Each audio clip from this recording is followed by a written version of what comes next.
Ya, Assalamualaikum warahmatullahi wabarakatuh. Nah, selamat pagi, salam sejahtera untuk kita semua. Alhamdulillah, semoga semua dalam keadaan sehat dan selalu dalam lindungan Allah Subhanahu wa Ta'ala.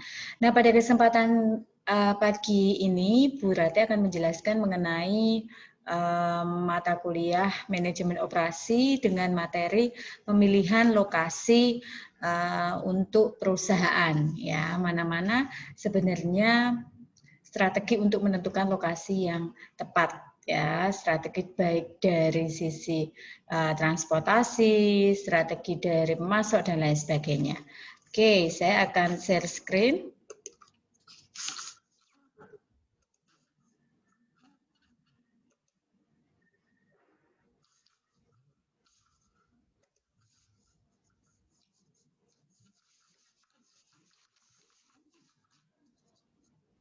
Ya, pengambilan keputusan lokasi, operasi, dan produksi, ya. Nah, di sini ya faktor-faktor yang mempengaruhi tingkat lokasi dalam suatu negara, ya. Jadi pasti di situ ada aturan dalam pemerintahan, kemudian ada budayanya, kemudian ada lokasi pasarnya, kemudian ada tingkat untuk sumber daya manusia, kemudian produktivitas dan biaya, kemudian ada infrastruktur dan exchange rate, ya, tingkat dari nilai mata uangnya. Nah, kemudian faktor yang mempengaruhi pemilihan lokasi dari tingkat wilayah, ya. Jadi di situ ada corporate desire, ya, keinginan perusahaan tersebut, kemudian ketertarikan, ada tenaga kerja, kemudian biaya, kemudian ada juga upah regionalnya, ya, kemudian ada konstruksinya, berapa harga tanahnya. Nah, itu juga yang harus diperhatikan, ya, di dalam suatu wilayah. Ya, pasti kita selalu memikirkan apakah lokasi perusahaan nanti dekat dengan pasar, apakah lokasi perusahaan yang nanti kita bangun itu dekat pemasok ataukah dekat dengan untuk proses pendistribusian atau transportasi ketika proses pengiriman barang. Nah, itu. Kemudian di sini faktor yang mempengaruhi dari misalkan untuk suatu perusahaan, ya. Ada ukuran perusahaan, ada biaya yang harus ditambulkan, transportasinya, kemudian pelayanannya, jasa, kemudian lingkungan, dampak lingkungannya, ya, keterkaitan dengan dampak lingkungannya. Jadi kalau kita lihat, ya, misalkan perusahaan rokok, ya, kalau di Jawa Tengah atau dekat-dekat sini yang paling tinggi untuk industrinya selain di Semarang juga di Kudus, ya.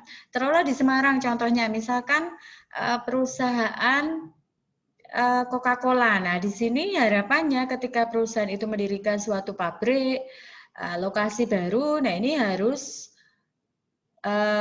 berjauhan, ya. Artinya ketika proses pemilihan lokasi itu memang lokasinya harus jauh dengan tingkat hunian penduduk. Kenapa? Karena di sini nanti dikhawatirkan kalau terlalu dekat ini akan menimbulkan dampak-dampak yang kurang baik kaitannya dengan polusi. Polusi bisa dari airnya, bisa dari polusi tanahnya, bisa dari polusi udaranya. Nah, ini makanya didirikan ini jauh dari pemukiman penduduk, ya. Kalau kita lihat biasanya di perusahaan yang ada di Ungaran sana ada Sido Muncul, kemudian ada Coca-Cola, ada Sosro, itu ya di pinggir jalan, kemudian yang memang jauh dari pemukiman penduduk, ya. Tadi karena ini tidak diharapkan dampak-dampak mengenai pembuangan limbahnya. Nah, kalau Sido Muncul, oke, pembuangan limbahnya sudah baik karena limbah mereka dari ampas-ampas jamuan itu mereka kemudian dikelola kembali menjadi pupuk. Jadi bahkan limbahnya sendiri mereka bisa proses. Nah, tapi tidak demikian dengan perusahaan yang lain. Mungkin limbahnya hanya dibuang di dalam tanah atau melalui udara. Nah, ini kan juga nanti dikhawatirkan untuk mengganggu dari masyarakat. Ya, oke. Lokasi menentukan prestasi, ya, menurut ungkapan yang cukup tepat dari segala jenis kegiatan, demikian pula untuk kegiatan bisnis di sektor barang maupun jasa. Dengan demikian, ini strategi lokasi adalah hal yang tidak boleh diabaikan oleh perusahaan, ya, karena yang mendasarinya sektor barang memerlukan lokasi untuk melakukan dari mulai kegiatan pembuatan produk, kemudian tempat untuk memproduksi, ya, sedangkan untuk sektor jasa ini memerlukan tempat untuk dapat memberikan pelayanan bagi konsumen. Kemudian faktor-faktor pertimbangan lokasi. Pentingnya lokasi ini adalah salah satu keputusan yang paling penting yang harus dibuat oleh perusahaan di mana mereka menempatkan kegiatan operasionalnya, ya, di sini. Maka di sini manajer operasi ini salah satunya adalah yang bisa mengambil keputusan, kemudian mereka mendeskripsikan lokasi yang strategis itu lokasi yang seperti apa. Sejumlah perusahaan di dunia melakukan mengingat lokasi untuk operasional sangat mempengaruhi biaya, ya, baik biaya tetap maupun biaya variabel. Lokasi sangat mempengaruhi resiko keuntungan perusahaan secara keseluruhan, ya. Pilihan-pilihan tidak pindah, ya. Tapi meluaskan fasilitas bisa jadi, ya, di dalam lokasi berarti mereka membeli lahan lagi, memperluas, ya, dengan tempat semula, mempertahankan lokasi sekarang, kemudian menambahkan fasilitas lain di tempat lain boleh. Atau menutup fasilitas yang ada dan pindah ke lokasi lain, ya. Ini yang dilakukan Sido Muncul. Jadi Sido Muncul itu dulu karena pusatnya di Yogyakarta gitu ya, karena industri rumahan kemudian berkembang, mereka pindah ke Semarang, ya, di daerah lingkungan industri Kaligawe atau LIK yang berada di Kaligawe. Tapi ternyata dengan perkembangan yang cukup pesat perusahaan tersebut, akhirnya mereka memilih lokasi yang sangat luas, lebih luas, yaitu di daerah Bergas Ungaran. Kemudian mereka juga punya perusahaan yang cukup canggih yang ada berpusat di Jakarta sana, ya. Artinya di sini ya pindah ke lokasi lain karena dirasa lokasi semula ini kurang, ya, dari mulai sisi kurang strategis lokasinya, kemudian mungkin fasilitasnya dan lain sebagainya. Pada umumnya keputusan lokasi ini keputusan jangka panjang, ya, susah untuk direvisi, mempunyai efek pada biaya tetap maupun variabel seperti biaya transportasi, kemudian ada pajak, upah, sewa, dan lain-lain. Ya, dengan kata lain, tujuan strategi lokasi adalah memaksimalkan manfaat lokasi bagi perusahaan. Nah, faktor-faktor yang mempengaruhi lokasi, yang pertama ada produktivitas tenaga kerja. Ya. Karyawan atau SDM ini merupakan input yang paling penting bagi perusahaan, sehingga tingkat produktivitasnya ini sangat menentukan keberhasilan dan kesuksesan perusahaan.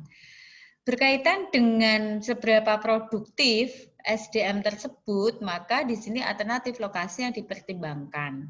Dan yang menarik bagi manajemen adalah kombinasi produktivitas tenaga kerja dengan tingkat upah tenaga kerja.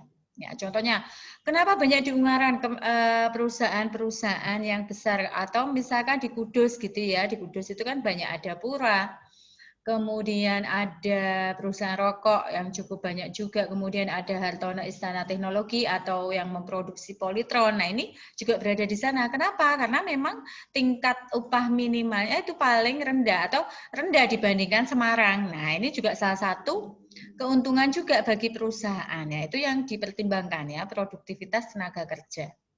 Jadi orang di sana ketika Bu Rate dulu pernah tinggal di sana itu susah juga mendapatkan asisten rumah tangga karena mereka lebih prefer, mereka lebih suka untuk bekerja di pabrik daripada mereka menjadi asisten rumah tangga. Nah, ini ya.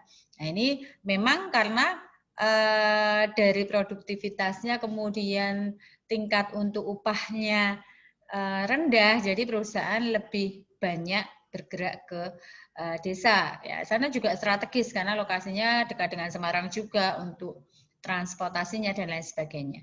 Kemudian dua, nilai tukar dan risiko mata uang. Ya, walaupun tingkat upah, produktivitas tenaga kerja membuat sebuah negara terlihat ekonomis, tetapi nilai tukar uang suatu negara terhadap mata uang negara lain ini tidak menguntungkan, ya, dan mengeliminir penghematan yang telah dilakukan, ya. Dan kadang-kadang perusahaan dapat mengambil keuntungan dari nilai tukar yang menguntungkan dengan memindahkan lokasi ke negara lain.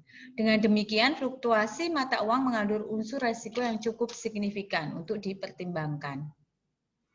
Kemudian ada biaya, tadi saya sampaikan ya, biaya ada tangible cost, apa saja di situ, biaya yang tampak ya, tentunya biaya pelayanan, biaya tenaga kerja, gaji, pembelian bahan mentah, pembayaran pajak, depresiasi atau penyusutan. Nah, kalau yang nggak terlihat atau sunk cost atau intangible cost, ya, apa ini? Misalkan kualitas pendidikannya, sikap calon karyawan, standar hidup. Nah, ini juga mempengaruhi proses rekrutmen.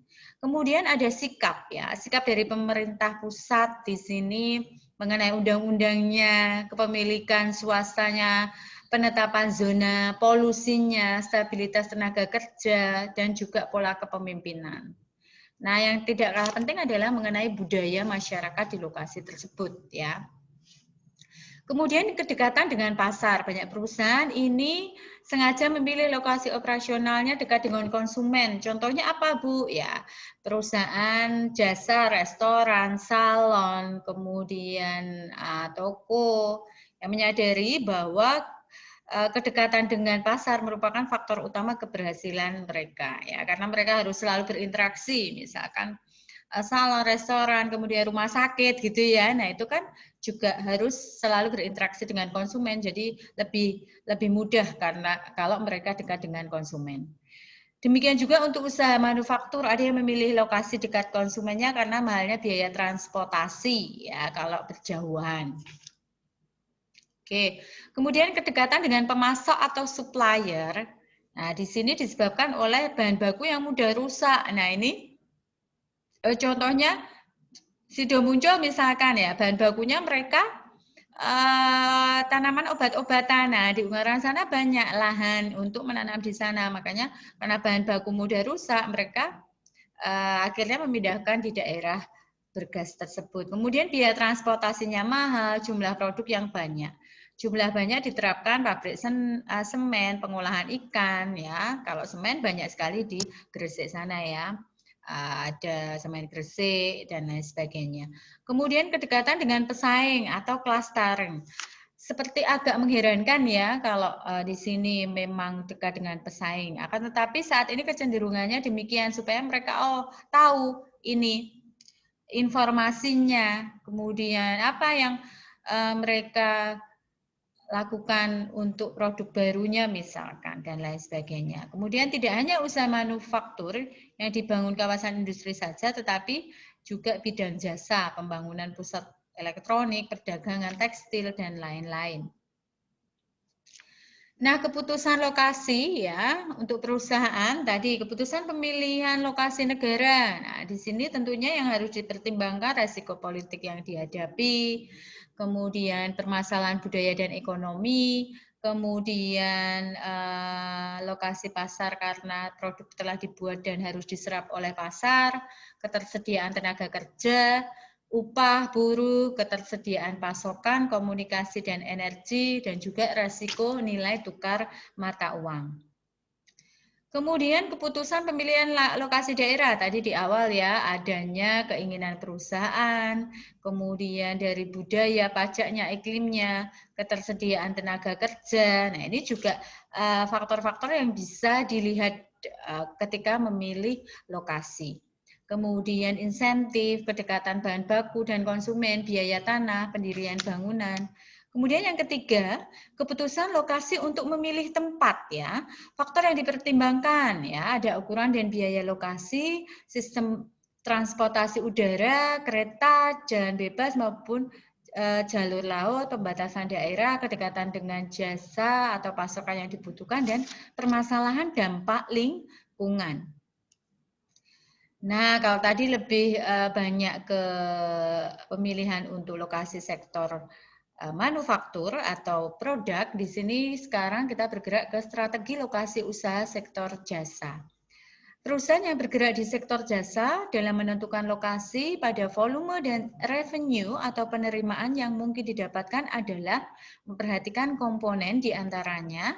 Memang satu, daya beli konsumen di area tersebut, jasa dan citra yang cocok, kemudian persaingan di area lokasi, kualitas persaingan, keunikan lokasi yang dimiliki perusahaan, kemudian ada kualitas fisik dan dari fasilitas, kebijakan operasional perusahaan, dan kualitas manajemennya. Nah, ini metode evaluasi alternatif lokasi ya. Di sini adalah sebuah metode penentuan lokasi yang mementingkan adanya objektivitas dalam proses mengenali biaya yang sulit untuk dievaluasi. Faktor yang mempertimbangkan faktor baik kualitatif maupun kuantitatif. Ya, metode ini diterapkan untuk faktor secara umum, ya, memilih lokasi, memilih negara, wilayah, tempat bagi pemilihan lokasi perusahaan global. Adapun langkah-langkahnya, nah kita membuat daftar tadi, ya, daftar misalkan critical success factor ya, apakah dekat dengan pasar, dekat dengan konsumen, kita list ya. Satu misalkan lokasi dekat dengan pasar, yang kedua lokasi dekat dengan konsumen, kemudian lokasi dekat dengan transportasi, nah, lokasi dekat dengan pemasok. Nah, kita buat. Kemudian buat pembobotan untuk setiap faktor pada langkah 1 ya. Buat skala penilaian ya, misalkan nanti kalau baik, cukup baik itu sampai range-nya sampai 10, tapi kalau kurang baik 1 misalkan, atau 1 sampai 100 dan lain sebagainya. Menetapkan beberapa alternatif lokasi yang dinominasikan ya, misalkan tadi ada pilihan nih, kita mau mendirikan pabrik di mana, misalkan di daerah Semarang atau Tegal gitu ya, untuk perusahaan yang bergerak di pengalengan ikan misalkan ya, itu contohnya. Kemudian beri penilaian untuk alternatif dengan menggunakan skala penilaian pada angka 3 ya. Tadi misalkan yang satu di Semarang untuk pengalengan ikan, satu di Tegal. Nah, misalkan dekat dengan bahan bakunya adalah ikan segar. Nah, yang ada lautnya di mana? Nah, ini ya bisa di Semarang kasih nilai 5 atau 7 atau 8. Nanti kalau di Tegal berapa ya untuk memberikan bobot. Analisis tiap faktor mengalokasikan bobot dengan penilaian, kemudian jumlahkan hasilnya. Ya, itu ya. Kemudian baru kita analisis. Nah, ini contohnya. Misalkan di sini, sebuah perusahaan yang beroperasi secara global mencoba menganalisis beberapa alternatif negara untuk dijadikan nominasi lokasi anak cabang perusahaannya di luar negeri ya. Kemudian critical success factor itu memilih ya, ada pilihan ada 5, teknologi, tingkat pendidikan, aspek politik hukum, kemudian aspek sosial budaya, dan aspek ekonomi. Oke.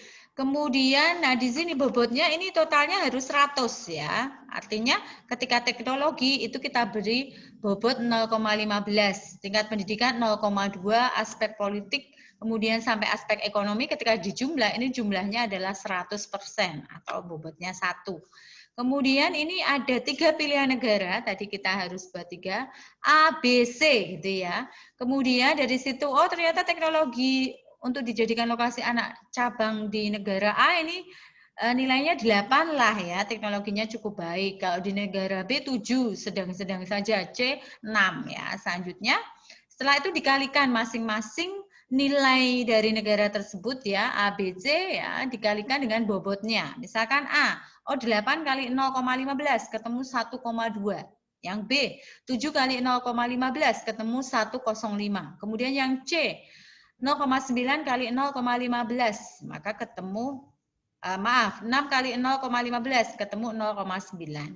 Nah, di sini kemudian kita jumlahkan ya, jumlah masing-masing nilai kali bobot negara, ada negara A, B, dan C. Ya, nilai maksimal adalah berada di negara C ya, walaupun tadi teknologinya dia nilainya hanya 6, ya berarti dia unggul di aspek sosial budayanya mungkin baik, aspek ekonominya juga baik, tingkat pendidikan. Nah, ini bisa menaikkan dari nilai negara C. Oleh karena itu, negara C akan direkomendasikan untuk dipilih sebagai negara lokasi pembuka anak cabang di luar negeri. Ya, jadi tadi tahapannya sudah jelas di awal. Kita tentukan dulu deh critical success factor untuk memilih di negara, wilayah, ataupun lokasi perusahaan. Ya, misalkan tingkat teknologi negara tersebut, tingkat pendidikan, aspek politik, budaya, ekonomi. Kalau untuk perusahaan ya kedekatan dengan pasar, kedekatan dengan konsumen, kedekatan dengan transportasi, silahkan di-list saja critical success factor-nya atau faktor-faktor yang menyebabkan tingkat kesuksesan. Kemudian baru diberikan bobot, yang pasti bobotnya harus totalnya 100% atau 1. Baru sesudah itu kita akan berikan nilai, ya nilainya antara rentang boleh 1 sampai 10 atau 10 sampai 100 gitu ya. Kemudian baru kita melakukan proses penilaian nilai kali bobotnya. Nah, semoga memahami untuk cara pemilihan lokasi perusahaan. Oke ya. Oke, saya kira itu yang bisa ya. Saya kira itu yang bisa Bu Rati jelaskan untuk materi pemilihan lokasi pada kesempatan kali ini ya. Kita akan berjumpa di pertemuan berikutnya ya dengan materi sesudah ini nanti ada maintenance atau pemeliharaan. Oke, billahi taufik wal hidayah. Wassalamualaikum warahmatullahi wabarakatuh.